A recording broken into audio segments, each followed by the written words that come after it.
hii serikali ilipoingia ilitangaza na ikaweka advert ya kutengeneza miradi hapa Ukambani. Mradi wa kwanza walisema they will clean Athi River. Watu wetu waache kukufa na kanza vile wanakufa saa hii. Where are we in that project? Zero. Wakatangaza watatengeneza dams, ikiwepo Yatta Dam. Waliweka kwa gazeti, wakasema wanakuja kuanzisha. Where are we? Kuna barabara mengi imefanywa kama haya. Hii ni siasa, na hii serikali itaendelea kufanya hivyo. Atakuja ata launch, you just come launch and go. That is what is likely to happen. Zero. Hakuna kitu hao watu watafanya. I can tell you. I wish we had a proper way of auditing national budget.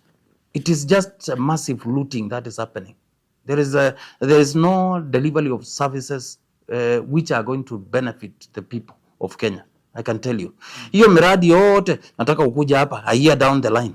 Nataka president akikuja, wakati anakuja ama yule atatuma, akuja aseme tunaanzisha leo na inaisha siku fulani. Hiyo tu. Why can't they finish even this multi-purpose dam, Thwake Dam? Look at the status of the Konza Techno City. Always being debudgeted. Alafu mnaanza kuanzishiwa. Look at the road.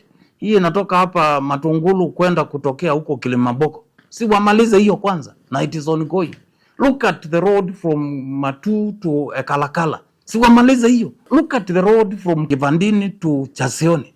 Why can't they finish the ongoing projects? Wanakimbia kuanzisha zingine za nini?